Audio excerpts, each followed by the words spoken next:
This is fine. This is fine. This is fine. This is a poor substitute for therapy, but an excellent substitute for other podcasts. We're not like other podcasts. Join us as we find the answers to the universe's biggest questions like, is butter a carb? Does crying burn calories? And what the fuck am I doing with my life? We're here to be your part-time therapist, astrologer, concierge doctor, and fairy godmother. Do you need someone to validate you today? Cool. Come on in. We're fine. This is fine. Salut tout le monde. Fun fact, that means sup everybody in French. That's actually not as much a fun fact as it is a direct translation, but it is a fact and I think it's fun. Moving on, if we haven't yet become acquainted, I'm your host, Dominique. And on This Is Fine, we have a little series called Validate Me Harder, Daddy, in which we hash out a shared human experience that can sometimes make people feel isolated. We validate you. Everyone likes a little validation here and there, some of us more so than others.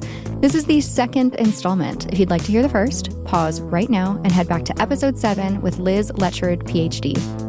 Today, we've got my dearest friend, manager, accomplice, This Is Fine co-conspirator, Dominique Media Business Manager, host of the future podcast, Pretty and Witty and Gay, Zan Poka, a.k.a. Zandora's Box, a.k.a. Zantarctica, a.k.a. Latina Faye, on TikTok. This also happens to be the second installment of October's Take Better Care of Yourself month, and is building on our last episode with Kevin Curry of Fit Men Cook, in which we got the ball rolling on our relationship with wellness influencer, social media, health talk, etc. So, today's topic, why doing the most, especially doing the most with wellness and health, is actually not healthy, and how to start identifying these subversive, harmful messages in the media you consume and other areas of your life. Self-care shouldn't be super stressful, but why has it become that way? Let's get into it. Without further ado, Zan, welcome. Thank you so much. You're so welcome. So to kick things off, are you fine? Again, as Jordan Medley once said, I'll tell you how I'm doing. Not well, bitch. It's my favorite GIF now. It is. Oh my God, it's my most used GIF next to Elmo on fire. Yes. Throwing up fire. Every time I see that, I think it's of you. also my most viewed TikTok. I should change your contact. To the Elmo fire, to that yeah. one. Yeah, that's you. St. Elmo's fire. I did forget my Adderall today, so we'll see.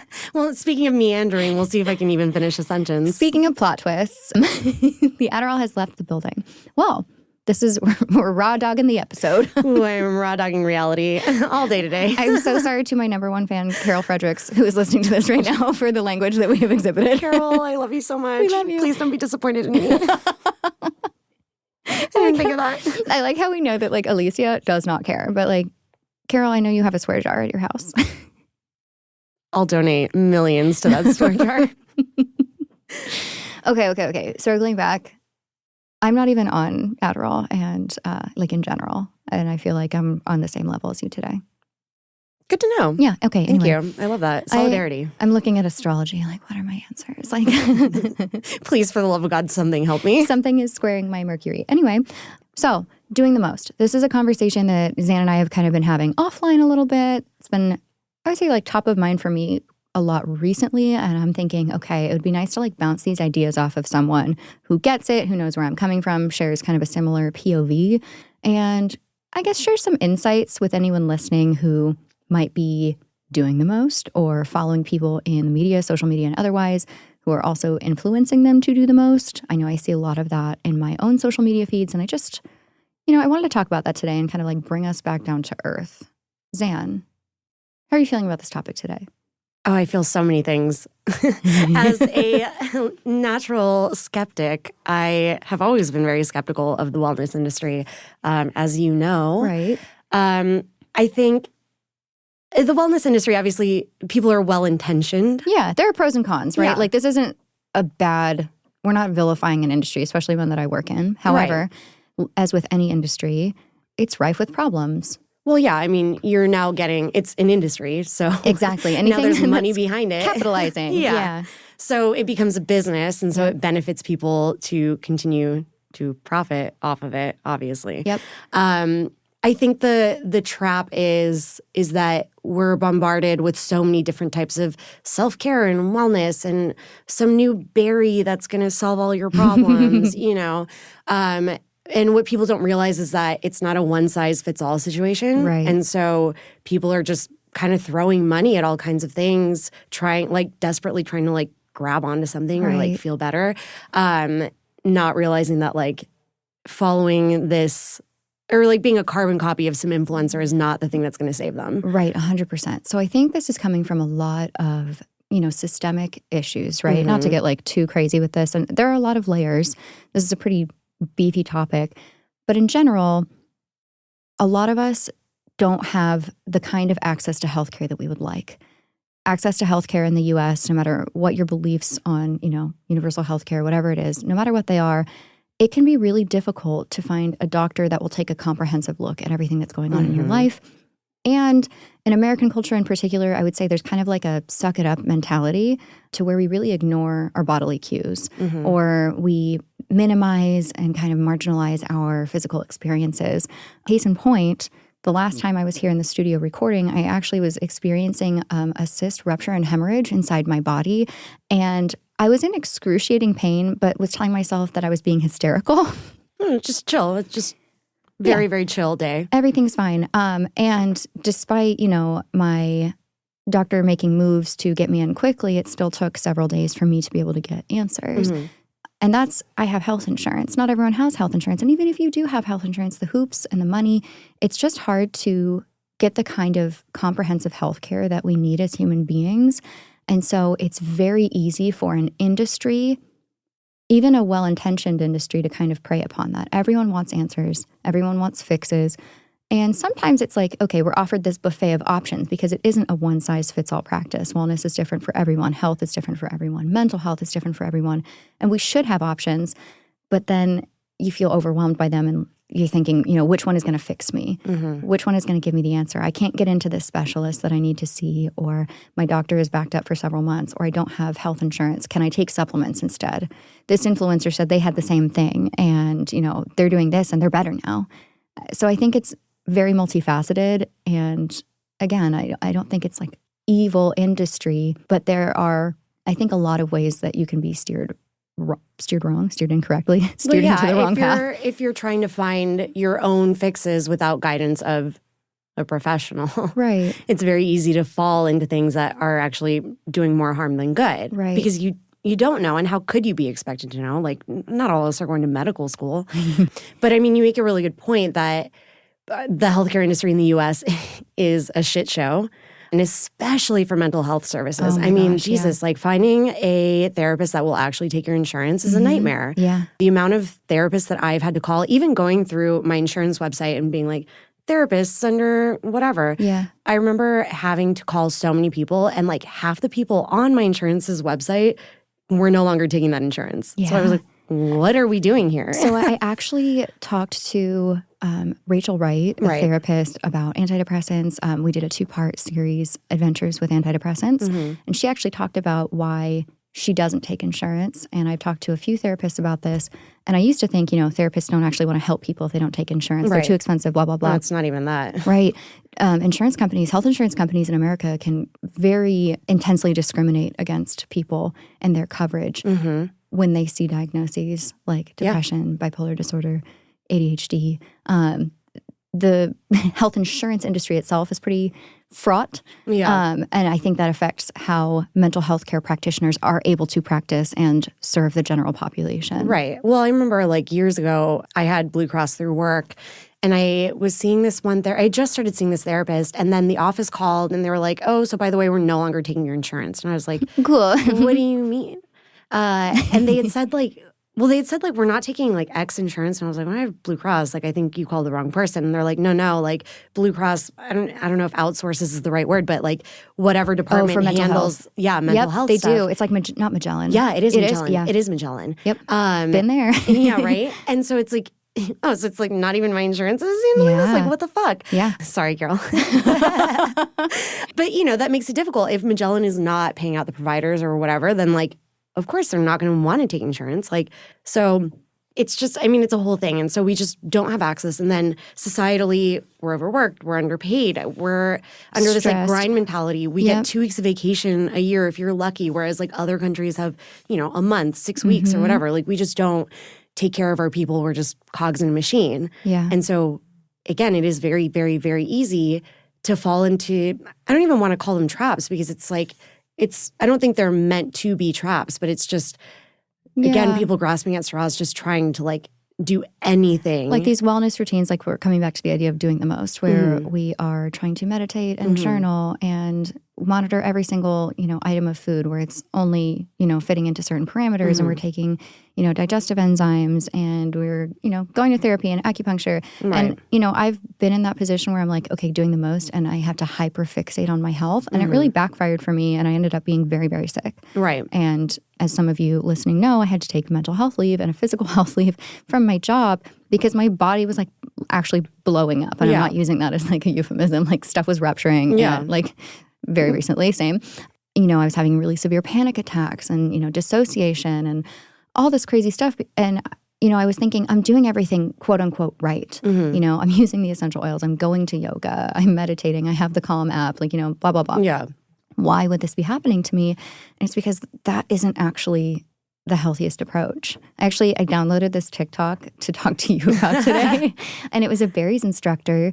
Okay, it was a TikTok by Hi Amanda Butler, obviously on TikTok. I was just going to say it again. But she's a berries instructor. And her message was, hey, if you are one of the people who is at Berries Bootcamp 5 days a week, stop doing that.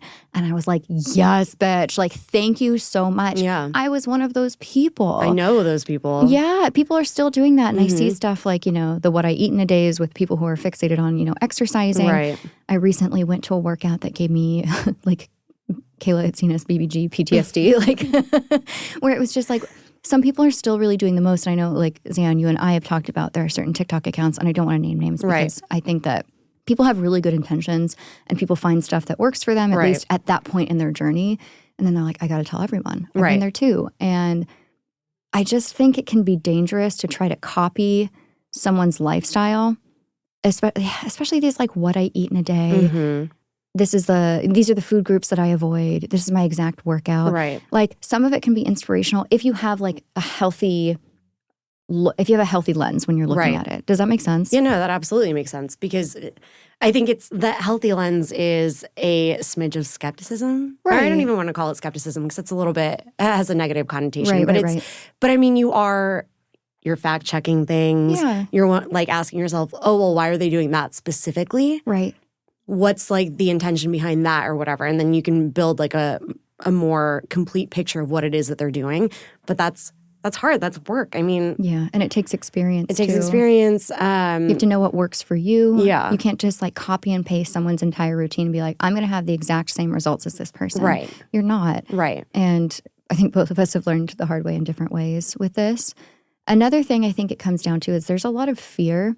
There's fear about our food not being safe or healthy here, right? Like it's why people are choosing organic and then thinking maybe even organic isn't enough because it's still, getting different kinds of pesticides. Yeah. Or, that there are ingredients here in the U.S. that are banned in other countries and there's stuff in our laundry and there's stuff, in our self-care, personal care products. There's so much fear. I personally don't want to be afraid if I'm just craving an ice cream. Right. I don't want to think like, oh, is there like artificial dye? And like there is, and this is a hard thing. I don't have the answers. This is not me like pontificating. Right. I don't have the answer to this because I'm still going through it. But there's so much fear around things being bad for us, things being unhealthy, fear around being unhealthy in general, fear around getting sick, never being able to get better, yada, yada, yada. And I think that fear drives us back to the industry that capitalizes on that fear. Of course. And it really becomes a matter of reading the headline versus reading the article. Right. We've talked about this a lot. Yeah. And this is, I mean, I could talk about this forever, but there's so many instances in which people are just kind of regurgitating what the headline is. Right. And we see it constantly, like especially in politics, but in the wellness industry, in terms of things, ingredients that are bad for you or whatever. Right. If you actually read about it or you like read things from people who are chemists, scientists, whatever, and hear about why this particular ingredient is in something, and they're like, yeah, I mean, in mass quantities, mercury is bad for you. Yes, just like water is toxic at the wrong dose. Like you can get hyponatremia. Right. Yeah, no, I get that. But like again, like I work in the arts. I don't have a science degree. Like, this is very layman's terms, but like in terms of ingredients in like skincare or whatever. I remember seeing some TikTok of a chemist being like, no, this ingredient is actually not bad. Like, chemicals aren't bad. The way that this chemical is, I don't know, balanced in this. Right, at the dose. Yeah, at the dose, at the way that they like process it and do chemical reaction stuff to it, it's fine. Yes. But when you read about it, you're like, oh, it's this big scary chemical that in large quantities is going to kill you. Like, I think it's good to definitely be critical, right? Like, you're looking at ingredients, you're conscious, you're diligent, you're deliberate, but part of that being diligent is also doing the research on why it's in there, how it's used. And that, I mean, again, that takes work. And when you're overworked, underpaid, stressed out, like, do you really have time to be sitting there reading scholarly journals? Right. And on top and do of that, you even know how to read scholarly journals? Like, do you have the context for that? Did you take a semester course in college that taught you how to read PubMed? Yeah. Probably not.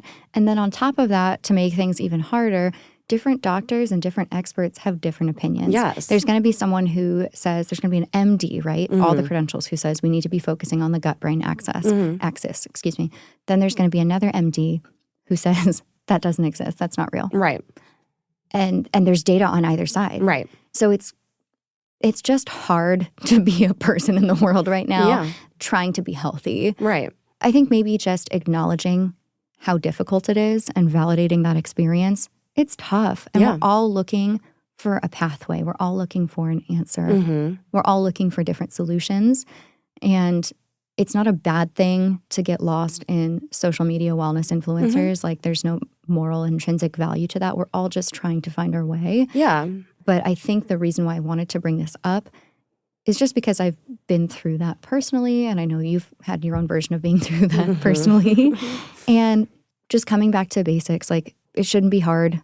Don't carbon copy, like copy and paste someone else's routine, and to just have that healthy, like you were saying, healthy skepticism and constantly educating yourself and realizing that, like, the path isn't linear and something that's working for you right now might not work for you all the time. And you just are going to have to adapt and change. Right. And I think on that note too, it's not a bad thing to be trying these things so long as you acknowledge that, okay, I tried that and that didn't work for me. That doesn't mean all hope is lost. You know, I'm going to be out to sea forever. Right. I'm just going to find something else that works. It comes back to listening to your body, which again is very hard to do when you're just stressed out all the time. Exactly. I read, what was that article I sent you yesterday that it like randomly came up. It randomly came up after we were talking about doing this today. And it was called like self-care versus self-soothing.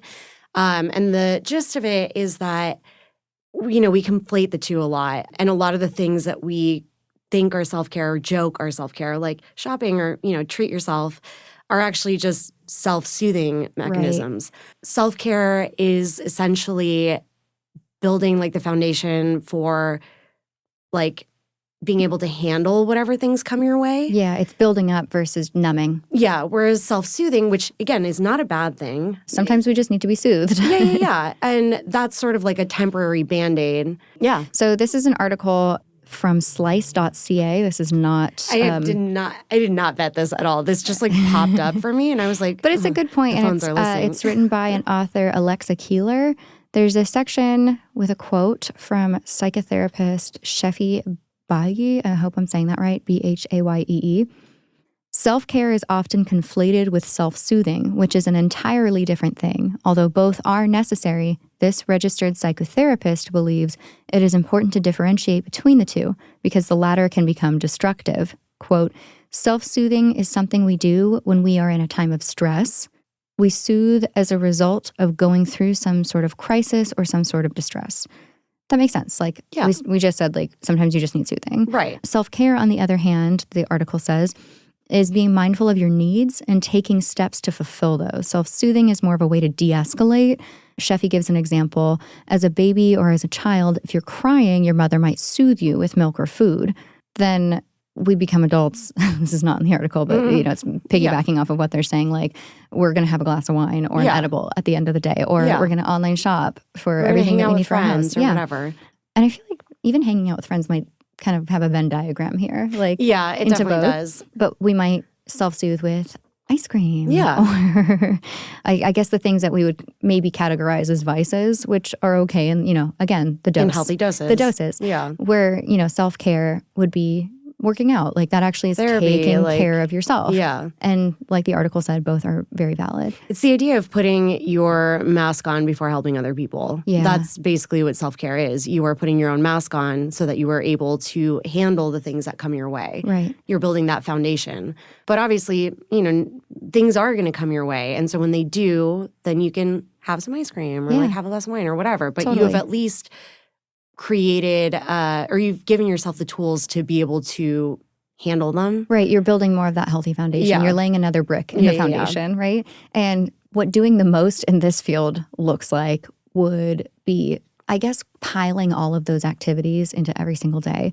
Like I have a wellness journal and then I have like a goal tracking journal and then I have like my calm meditation like in the app journal and I have the meditation and then I have my sleep tracker. Yeah. I have 3 different sleep tracking kind of like apps and devices and everything. And I was saying all of this to my now retired therapist, pour one out for Dr. Newhouse, who basically said like, isn't this exhausting? Yeah.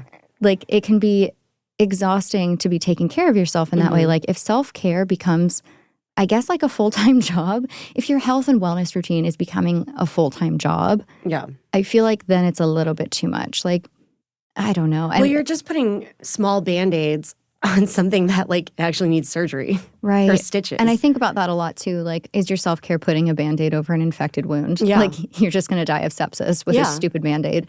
I mean, this is sort of what we were talking about earlier, like in terms of my journey with like therapy and medication and stuff. When I first started therapy, in my early 20s, I was not doing well. Not well, bitch. Not well. Not well. I'll tell you how I'm doing. And I didn't understand why I just felt like I was constantly drowning all the time anyway. Like therapy was helping, but I couldn't get to a good place. And it turns out that I am depressed. Hey, join the club. Yeah, right. Super fun. Team no dopamine. Hell yeah, store-bought.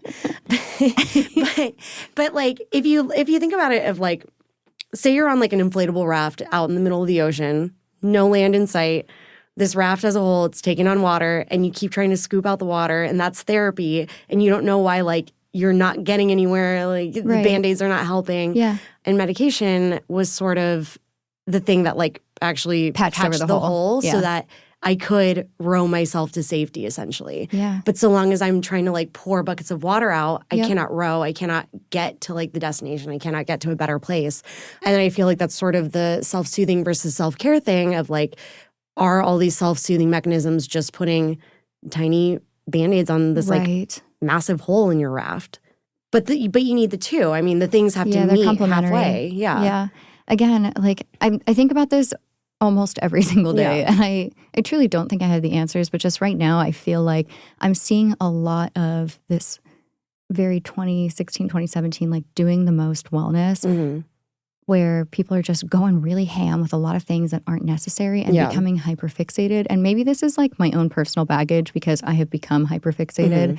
Really hardcore workouts, being obsessed with wellness. And I think if you're obsessed with anything like that is worth taking a second look. Like, yes, I love wellness and I am queen of can't like things in a chill way. Like I am obsessed or I'm not interested. Same. So yeah, exactly. So you get it. Yeah. So like I understand and I'm also like, no, don't do that. Like every time I see these typically young women on TikTok a lot now. Yeah. Sometimes still on Instagram, I'm just not on there a lot anymore. And I see this obsession, this fixation, hyperfixation on everything is health. And I'm like, would you ever have like a normal cookie? Or like, would you ever take a day to just not exercise? Yeah. I think a lot of it, was that the dog? Yeah. Stella. She wants a cookie. Yeah, she's like, want a cookie. absolutely She's like, did would you take say a regular the cookie. C word? Excuse me. I have a different C word for you. Just kidding. Stop it. She's a child. Earmuffs. Anyway, I kind of lost the plot here, but I had a good point on this. I knew this was going to happen. What was my point? Doing the most. You were talking about your life raft. Oh, sorry. Well, I mean, the life raft. So I guess the conclusion to that is also that I want to note that like I don't rely on just medication and I don't rely on just it's a recipe. It's a recipe, and I just want to be very clear about that because again, going back to thinking that like one thing is going to be a cure-all. It's like, no, like my meds get me to a certain place, but like I still go to therapy to develop coping mechanisms. Right. Man, I'm on ADHD TikTok and it is fucking excellent. ADHD. Yeah, it's that algorithm, very specific. So specific. Like, is the algorithm single? He anticipates all my needs. Honestly, makes me laugh all the time, too. I know, right? Knows my exact sense of humor, my personal style, recipes I would want to make, foods I would want to eat, places I want to travel. That algorithm knows me better than any of my ex-girlfriends. Yeah. What? Like, what? Just like tucking my hair behind my ear. Right. Like, is it single? What sign are you? You're showing me a lot of astrology TikTok. So much astrology TikTok. But yeah, I just want to be very clear that like, you still have to meet these things halfway and you still have to do the work. But again, like that's what's hard about it is that it is work. But if it's all consuming and it's taking over your fucking life, then that's the difference. That's the problem. That's the difference. Yep. So I think part of the resurgence is the pandemic.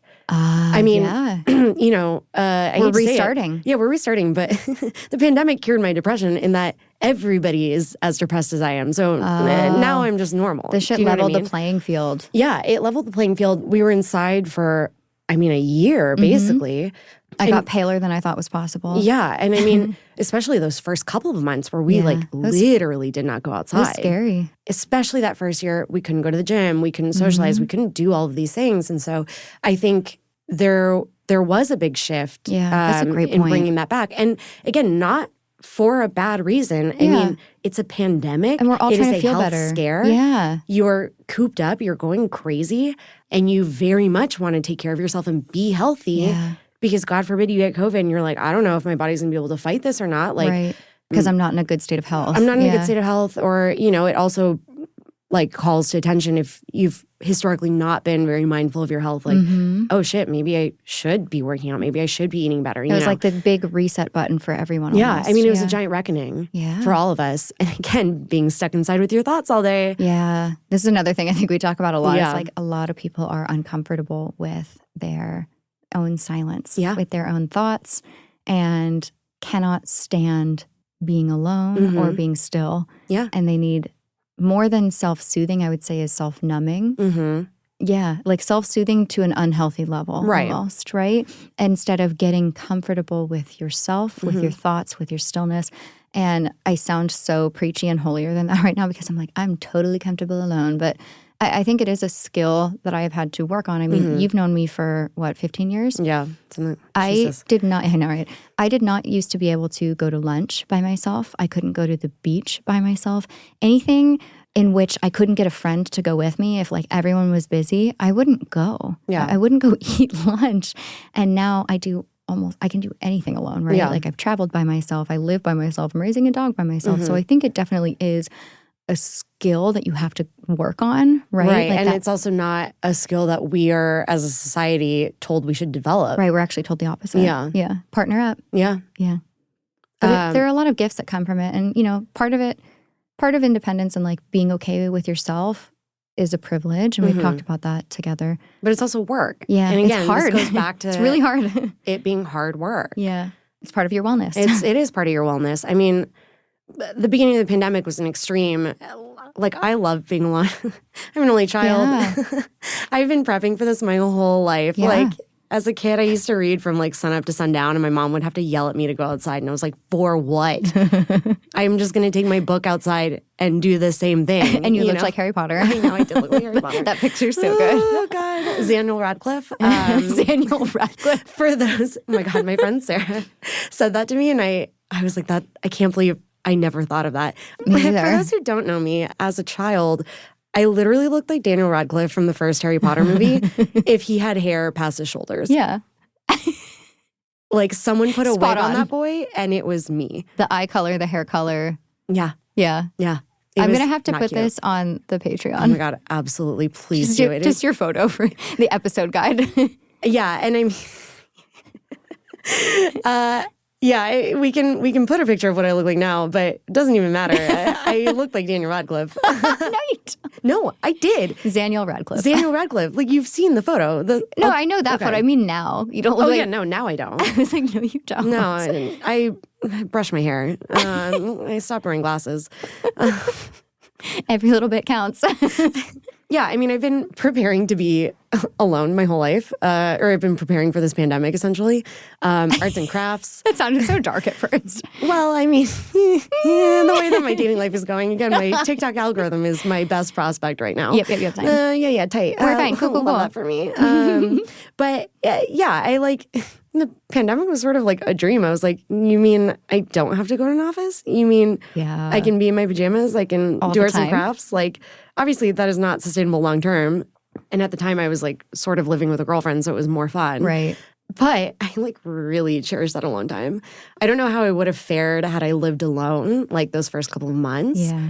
But I really enjoy doing things by myself. But I also know when I've been inside too long, then I want to go out. I want to socialize. I want to do things. But I am very good at just being like, nah, hard pass. Like, I'd rather be at home and do stuff. And you're okay, like, even just being still for a little bit, which is, I think, a huge feat for someone who does have ADHD. Oh, I don't know if still is the right word, because if you see me operate at home, I'm listening to a podcast at all times. Okay. If not, I have something like on, like, as background noise.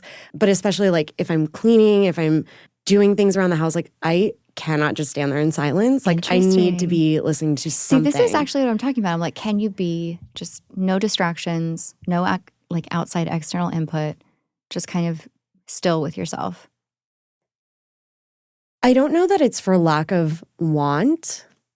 My brain is just racing all the time. No, same. I get it. And as I'm thinking about one thing, I am somehow thinking of other things. Like simultaneously. Mid-text and like I'm thinking about 40 other things. Yeah. Everyone's always like, how do you multitask? And I'm like, it is a blessing and a curse. Yeah. Yeah. In that I literally cannot do one thing at a time. Yeah, same.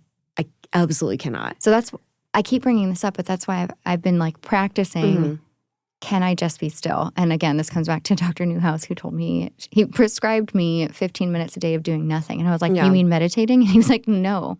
This was like supposed to be my antidote for doing the most. Yeah. So just sitting and existing and not distracting, not mind-numbing, not entertaining, not listening, just existing. Yeah, I mean, the caveat with me is that I'm not doing multiple things at once because I'm like, I'm maximizing my productivity. It's just, it's like just ADHD. Yeah. Like, I will say though, like when I walk my dog, I will always take my headphones, podcast, music, whatever. But there are times where I just turn everything off and I'm just in my head, like thinking about 8 million things, sort of in silence. I mean, just with like the outside noise. That's what I'm talking about. Just getting with your thoughts. Yeah, and then I do that in bed, and then it's 3 a.m, and I'm like, love this for me. Why doesn't my brain stop talking?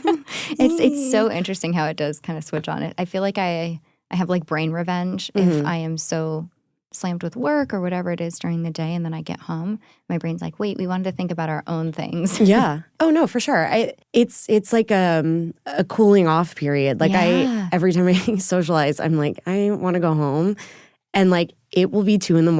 Like I've gone out and I'm like, no, I need to like just sit and I do anything. Decompress. For like 30 minutes before I even think about going to bed. The cool down period is real. Yeah. Yeah, that makes a lot of sense for me, actually. Yeah. I've never thought about it that way, but it's like I do need that time to kind of like literally come down from like the social interaction, the brain power for work, from whatever it was. Being on. Yeah. Yes, exactly. But yeah, it's kind of like. And not that I'm like, I don't think I'm like being someone else when I'm with other people. For sure, but like, you're on. It's a different... very unapologetic myself. I think we've all learned. Yes. To a fault. I would say no. No faults. You're perfect. Some people would disagree. You have a face like Cinderella. Yeah, you know, from Bridesmaids. Her hair smells like, I don't know. Pine needles. Yeah. You face like sunshine. Yeah. You're prettier than Cinderella. Oh my God, thank you so much. You're so pretty. No, but I feel like we had a point at the beginning of this and we've taken some twists and turns, but it's all like the same topic, right? Like, yeah, it's just a matter of taking care of yourself and listening to yourself. And that is a skill that takes work.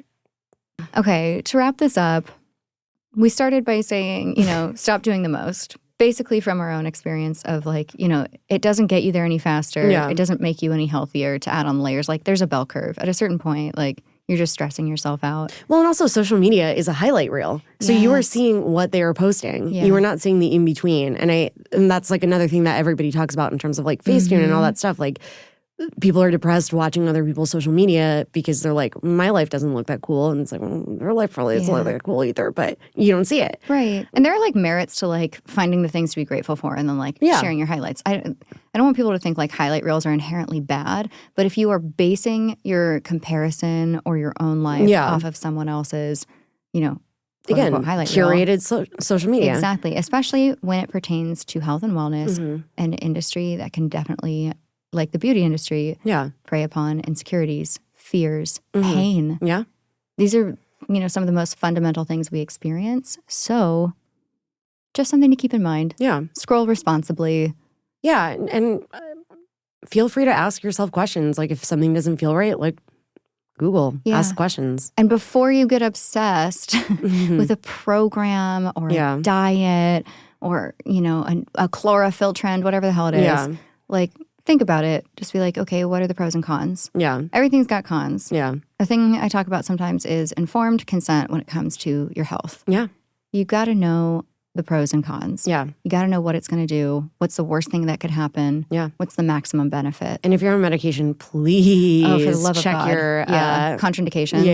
Yeah. And talk to a doctor. Yeah. Any doctor. I know that's hard. Because sometimes, like, I mean, it's so crazy. I mean, my dad's on a lot of like medications, but I remember there was one where he was like, no, I like can't even eat grapefruit on that because it'll totally, you know, cancel it out. What is it? CPY 450? Cytochrome P450? Don't ask me. I work in entertainment. It's not a medication I need to worry about. So It's fine.